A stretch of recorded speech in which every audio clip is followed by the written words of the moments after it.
Thank you, ladies and gentlemen. Jenni White is joining us via Zoom or Skype, whatever we have going on up there. And Jenni is a leader of an organization called ROPE, which is Reclaim Oklahoma Parent Empowerment. Pardon me. And Jenni has done a great deal of research on this. She has been a great voice of wisdom when it comes to schools and issues dealing with schools, as well as dealing with homeschooling and other issues around. And so I value her research because I've witnessed firsthand how well she researches on issues and does things. So with that, Madam Chairman, this is Jenni White to present her study. Thank you so much, Senator Bullard. I really appreciate that and that introduction. And thank you so much for Chairman for allowing me to not be there in the room. And you'll have to excuse my voice a little bit. I'll try to make myself as clear as I possibly can. I'm going to go ahead and start. And I hope so. I hope I will. You're almost there. Did we get it? Yeah, we see your screen, but just hit the little icon. There we go. There you go. Okay. All right. So I'm really going to talk about, is sex education in Oklahoma an asset or a liability to Oklahoma students? And I just want to let you know that the information that I am going to show you for the next several slides actually comes from the Adolescent Sexual Health in Oklahoma 2021 Oklahoma Health Department report. Teen birth rates in Oklahoma have decreased 57% over the last 25 years from the age group of 15 to 19. However, on the other hand, HIV, for example, has a 2.3% increase in the ages of 15 to 24, which is actually 2 times the state rate overall. In terms of chlamydia, there's a 10.6% state rate, which is increased. And then for the age group of 15 to 19 years, it's a 3.7% increase, which is 4.2 times the state rate. Also, gonorrhea, 58.5% state rate increase. And then there's a 16.7% increase in 15 to 19-year-olds, which is 2.5 times the state rate. In terms of syphilis, there is a 229.3% state rate increase overall, with an 8.7 increase in 15 to 19-year-olds, which is 2.9 times the state rate, again, for that age group. So while birth rates are decreasing, STDs are drastically increasing in this particular age group. Why? Well, so I started looking at sex ed curricula in Oklahoma. We actually have 2 sections, 10.3.3 and 10.5.1. The 10.3.3 is the age prevention, which is mandated, and it's just a program of age prevention education, which says it shall teach that abstinence from sexual activity is the only certain means for the spread or contraction of the AIDS virus through sexual contact. 10.5.1 says, even though sex education is not mandated in Oklahoma, it does say that such curriculum materials, classes, programs, tests, surveys, or questionnaires shall include information about consent and shall have as one of its primary purposes the teaching of or informing students about the practice of abstinence. So just out of curiosity, what does Planned Parenthood say? And I went to Planned Parenthood because a lot of organizations actually go to Planned Parenthood for their information. And so I wanted to make sure that we were looking at what the definitions of sex are that Planned Parenthood has. So really, here's what they say about sex.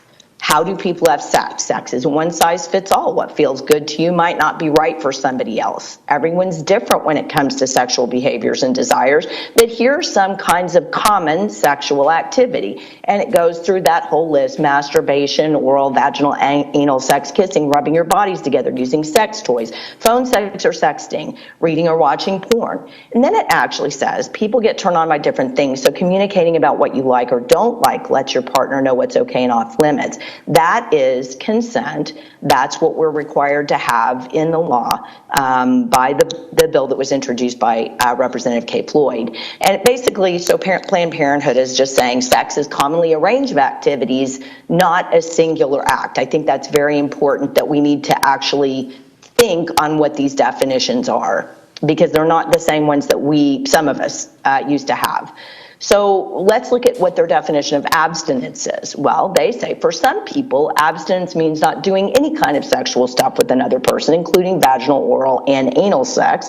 For other people, abstinence only means not having vaginal sex, but other sexual activities are allowed. You can decide what abstinence means to you. When it comes to preventing pregnancy, doing any or all sexual stuff besides vaginal sex is called outer course. So basically, Planned Parenthood is telling you that definition of abstinence is really up to your to the participant. It's just in whatever sexual encounter you want to have. It's not a particular defined term. I think this is a very interesting thing that we may not be aware of, and we need to really consider that. So let's look at the definitions of outer course. Some outer course examples including kissing, massaging, masturbating, using sex toys on each other, dry humping, grinding, and talking about your fantasies. There are lots of creative ways to get sexual pleasure from outer course, but keep in mind that some kinds of outer course can spread STDs if there's skin-to-skin genital contact or if your partner's sexual fluids get into your genitals or mouth. People may also choose to have oral sex or anal sex. Oral sex won't lead to pregnancy, and anal sex doesn't cause pregnancy either unless semen spills out into the vagina. But both anal and oral sex can spread STDs. You can help prevent STDs by using a condom during anal sex, and condoms are dental dams during oral sex. So again, let's think about that for a second. You can help stop STDs during outer course, but basically it's kind of a suggestion, really. So let's look at Oklahoma's sex education curricula. So the Oklahoma State Department of Health received a grant of $601,000 through the Family and Youth Services Bureau of the U.S. and Human Services for the Personal Responsibility Education Program called PrEP. OSDH apparently used the grant to purchase 4 sex education programs published by ETR, which is an organization that's partnered with organizations like WHO, CDC, NIH, Google, UNESCO, and others to provide public schools 4 curricula. Making a Difference, this is an abstinence-based course for 12 to 14-year-old kids. Making Proud Choices, which is for delaying or abstinence of sex using a birth control consistently and correctly for 12 to 18-year range. Love Notes, Building Health Relationships, Reduced Risk for Dating Violence, Unplanned Pregnancies, and STIs is for 17 to 24 years. The Positive Prevention Plus program is a comprehensive sex ed, which is supposed to cover reducing STI risk and planned pregnancy, and that's actually for 11 to 13 and for 14 to 18. So let's look at one particular curricula.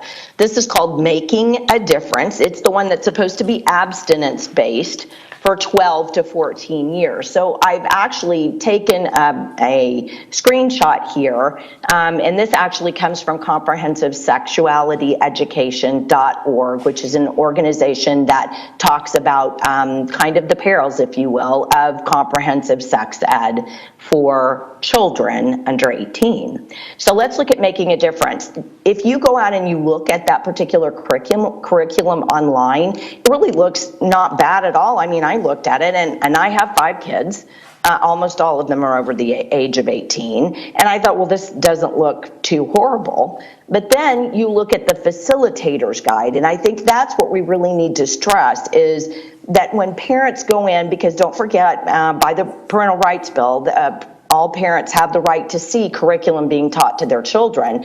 But if they go in and just ask for the curriculum, but they don't ask for the facilitator guide, they're not going to get actually what's being taught to the kids, because what's being taught to the kids is going to come from the facilitator's notes. So let's look at the facilitator notes for Making a Difference. So on the side, it would be on the right side of the screen. It says Facilitator's Notes. Be sure participants understand the definition of vaginal intercourse, oral sex, anal sex, and masturbation. Then it goes on to explain vaginal intercourse or sexual intercourse means a man's penis in a woman's vagina. Oral sex means a person's mouth on another person's genitals. Anal sex sex means a man's penis in a person's anus, rectum, or behind. Masturbation means rubbing, stroking, or playing with one's own genitals or the genitals of another person. And then it goes on to say, discuss each item on the poster by asking participants whether or not the behavior could result in pregnancy or sexually transmitted infection. Be sure to identify all behaviors that may involve an exchange of blood, semen, or vaginal excretions.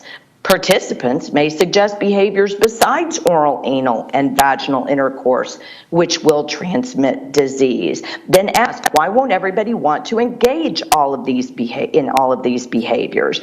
How can we let our partners know what we are willing and not willing to do? Well, if you have children who are 12 years old, and maybe you as a parent have not done the birds and the bees talk with them yet, or you haven't had to answer a very awkward question from a kid from something they've seen on the internet, these kids basically are getting this information that they've not yet been, that hasn't been dealt with in a family way in this particular course. So let's go on to making proud choices. Jenny, you have about 4.5 minutes. Okay, making proud choices has the exact same problem there, and I'm just not going to, I won't go through this since we're running out of time here, but please note, it says you can use condoms as a method of foreplay, so this is supposed to be another abstinence-based program that we're talking about thinking up sexual fantasies, acting sexy or sensual, teasing each other. So we do have these curricula that are available through amplifytulsa.org. We have, and I've just taken some screenshots here so that you can see what they do provide. Wasn't able to get the fourth one on here, but they do provide all of them. They also provide sex education expansion and advocacy campaigns. Here's the PrEP website, the one that we talked about earlier, the nonprofit providing grants for sex ed curricula. And PrEP is a partner with Tulsa's Amplify program. Notice the bedsider up in the top there that I've circled and the abortion finder. We do have a law against abortion in Oklahoma, but there is an abortion finder on this program. So here's something that comes in the bedsider. This is just a little newspaper, if you will, about sex for children. How to turn up the heat this weekend. Sex toy roundup, our 6 favorite articles on our favorite topic. Subscribe to Frisky Fridays. So what parent doesn't want a child subscribing to Frisky Fridays and learning about sex toys at school? I'm not sure I do. So what most influences your decisions about sex? Now, this was an interesting thing that I actually found. I have the citation down at the bottom in case you want to go back and look at that. So this was from 2016, but I wanted to make sure that there was not something different, that kids haven't changed that much between 2016 and 2022. So I went on the internet and was looking to see if parents influencing kids is still the same. And really, any studies that I've seen are basically the same. So as long as kids are in a high school, basically high school age, their parents influence kids the most. And even though kids who are teenagers from 16 to 19, that drops down to about 32%. And of course, their friends actually come in higher. Still in all, parents are the major influence for kids. But then if they're having their influence overwritten at school through sex education programs, then that can be a problem. That's actually a wedge between the child and the parent. And that's the thing that Rote particularly is the most concerned about. So in closing, though teen pregnancies have reduced steadily over the years, STD rates have skyrocketed. If students are being taught that abstinence is anything but intercourse, this isn't surprising. Parents, especially married couples, are the most influential in a teen's life when it comes to sexual activity, but if sex ed curricula overwrites familiar messaging, confusion occurs. So if I took some information from Family Watch International, and they composed a list of 15 harmful effects sex education can have on children. At least 12 of those I covered in this presentation. It sexualizes children, teaches children to consent to sex, normalizes anal and oral sex, promotes homosexual, bisexual behavior. We didn't talk about that at here, teaches children sexual pleasure, promotes solo or mutual masturbation, eroticizes condom use, promotes early sexual independence, fails to establish abstinence as the goal, promotes gender confusion, teaches abortion contraception, promotes peer-to-peer sex ed and sexual rights advocacy, undermines traditional values and beliefs, violates or undermines parental rights, and refers children to harmful resources. I really do appreciate your time in discussing that, and if you've got any questions, I'm happy to answer them. Thank you, Jenny. We are impressed with your ability to get all of that done. Representative Provenzano, you're recognized. Thank you, Madam Chair. Just for point of clarification, you are in fact aware that Planned Parenthood does not partner with schools anywhere across the state to deliver sex education curriculum, as well as the slides with facilitator guide. That doesn't necessarily translate into those are what's verbatim taught in classrooms, correct? Actually, I'm going to disagree with you there. Even though I will go. I will say there's a possibility that you're right about the Planned Parenthood.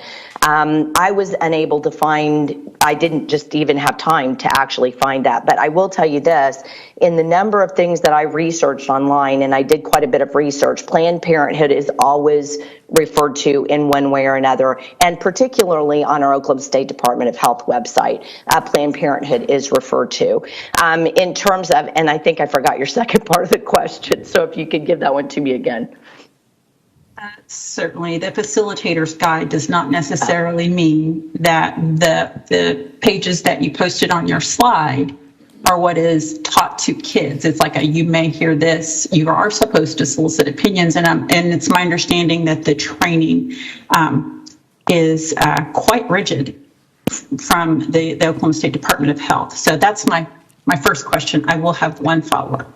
Okay, well, I have to tell you that if it's written down and it's in a facilitator guide, I think every parent has the right to believe that that's what's going to come across in a classroom. So I would certainly, as a parent, I would immediately have red flags thrown up. Whether or not a teacher teaches what's in the facilitator guide or not, that's literally what the facilitator guide says. And by the way, we can get those from the Oklahoma State Department of Health, and I would suggest that we do. For follow-up. Thank you, Madam Chair. Are you aware that it is required that every school district have a parent night prior to delivering this curriculum, where Yes. parents can see exactly what? And so, okay, good. Then I'm curious why we would not leave this decision to the parents. Well, I think that's an excellent question, but I think what we're finding here is that schools are not having parent nights. And we have numerous parents who have contacted us and said, I've looked at the information on your website about the Parents' Bill of Rights, and my school isn't doing any of the things that are, actually listed on the Parents' Bill of Rights for them to do. So I would have a little bit of an argument there, just because that's not what we're hearing from parents, is that they're literally, even though it says it in the law, it's just simply not happening for many parents. Representative, I'll get back in the queue. okay, Representative Conley, you're recognized. Thank you, Madam Chair. Thank you, Jenny, for your very comprehensive. I can always rely on you for really good research. So, would it surprise you to know that I have had instances in my own district where the Love Notes curriculum has been taught, and it has been taught to at least 22 different teachers, career tech teachers across the state, where the parents were not notified, and that the Love Notes was taught to 14 and 15-year-olds in 9th grade rather than 11th and 12th graders. Would that surprise you at all? No, not even a small bit. Representative Fugate, you're recognized. Thank you, Madam Chair, and thank you for presenting this afternoon. I have a couple of questions, if I may, and the first one deals with the statistics we saw at the beginning of the presentation. I had an opportunity to go back and look at the underlying report that the information was drawn from the SDH, and a couple of observations, and then maybe you can reflect on that. And one of the observations is that the age ranges included are all ranges, including those up to the age of 80. So from my own perspective, it doesn't surprise me that those who are younger are having sex more often than those who are older. I frankly don't expect that the incidence of syphilis, gonorrhea, et cetera, in those who are octogenarians is going to be anywhere close to what it is for somebody who's far more sexually active at younger ages. And so the first question I have is this, and this was not included in your information, but it is on page 5 of that report, which is a correlation chart showing the declining use of condoms and the increasing use of other forms of birth control, long-acting contraceptives, the pill, et cetera.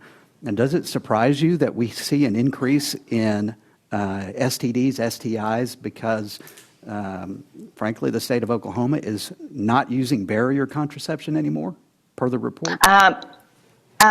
Well, if that's actually the case, then no, certainly that would not be surprising at all. But I do want to go back to the original comment that you made. You're absolutely correct about the State Department of Health report. Sorry about that. But here's the thing. They did have breakdowns, and I can't tell you what page because I actually didn't print it out for this particular moment. But they did have a breakdown for all age groups of those. So while I actually had two separate things. So, for example, with HIV, it was specific to 77 teens, but for chlamydia, it was a 10.6% state increase. So overall, the state rate increased, but then I also went back and looked at the chart that was talking about, because they had it broken down for specific age groups. So I looked at it and it said that there was a 3.7% increase in that particular age group. So you're right in the sense that yes, there is completely an overall total, but they do break it down for particular age groups.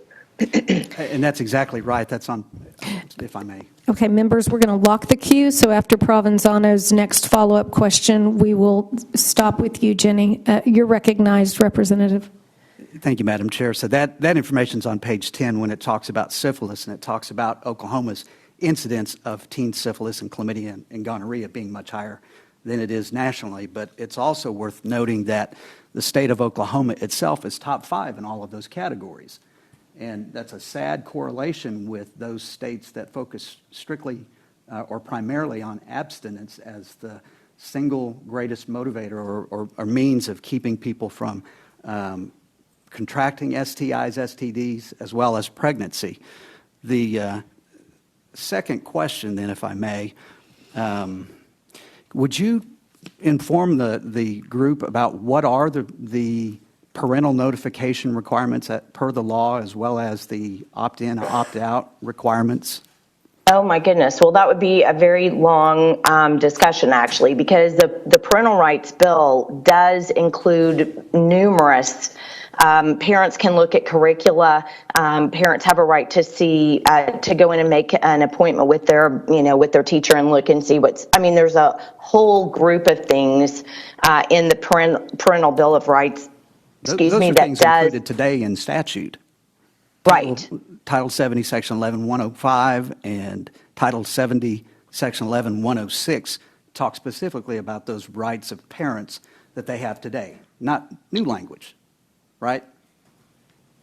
I'm sorry, you kind of cut out a little bit. Could you say that again? I apologize. I referenced two sections of law, Title 70, Section 11105.1, and Title 70, Section 11-106 are the two pieces, and there's a separate section for HIV, but they specifically outline the rights of parents today, not new language, but what exists today in the law in terms of their notifications, their ability to request all of this material, as well as the ability for them to provide in writing and opt out for their kids to participate in any of this training. Isn't that correct? No, you are exactly correct, but here's what we're bumping up against. We have parents literally that are going to their schools and to their superintendents, to their principals, and complaining about various things. And we'll even instruct them what part of the law that they can go and tell them about. This is what I have the right to look at this. Well, here's the concern there is that we have parents who are definitely saying that they're not getting, they're not having, schools are not meeting the responsibility that the law provides. They're not providing parents that information. Representative Provenzano, you're recognized. Thank you, Madam Chair. So in reaching out to the State Department of Health and, Amplify, the Power to Decide PrEP website that you displayed is not a part of any access that teachers nor students have, in particular the abortion provider or the bedside provider. It feels a little sensational, especially if this is not something we're using in Oklahoma, to include that. Can you comment? Yes, I absolutely will. If you're going to partner with certain organizations as an organization, then you obviously are partnering because they have information that you want to use in your own program. So Amplify Tulsa does have a nice page where they talk about who the people are that they partner with. They do partner with PrEP. If they were not going to use PrEP, if they were not going to provide any of their resources, why would they partner with them? For follow-up. Follow-up, please. Okay, for follow-up. Thank you, Madam Chair. By that same logic, I could say, well, I'm going to buy a car from a dealership and I have to like all of the cars and drive all of the cars at a dealership. You know, I feel like we're making some very broad generalizations here about, well, facts and what is being presented, and not giving the faith to our teachers, our State Department of Health, the people that are charged with delivering this very delicate, tough curriculum to make sure that we don't have access to those certain things, which is what has happened. Can you comment? I'd be happy to. Well, again, if you want to partner with somebody, it's because you're partnering with them for a reason. They have something that you want. The second thing that I'd say as a follow-up to that is the Oklahoma State Department of Health is actually administering the CDC's behavioral surveys that they give to students every 2 years, and they're the PPR, the Parental Rights Act, the Federal Parental Rights Act, prevents schools from giving federal surveys to children that would have anything to do with sex or their political affiliation or their family information. And yet the Oklahoma State Department of Health is now giving those surveys to schools to kind of subvert the PPRA. So I definitely don't have the same faith that you have in these organizations anymore. And I don't have that because I actually see it. If it's not happening, then I guess they wouldn't be putting it out there. But if they're putting it out there and it is available on their website and it is available and parents are actually telling that this is happening, then I believe it's happening. Thank you. We're going to turn it back over to you, Representative Williams, to introduce your next speaker.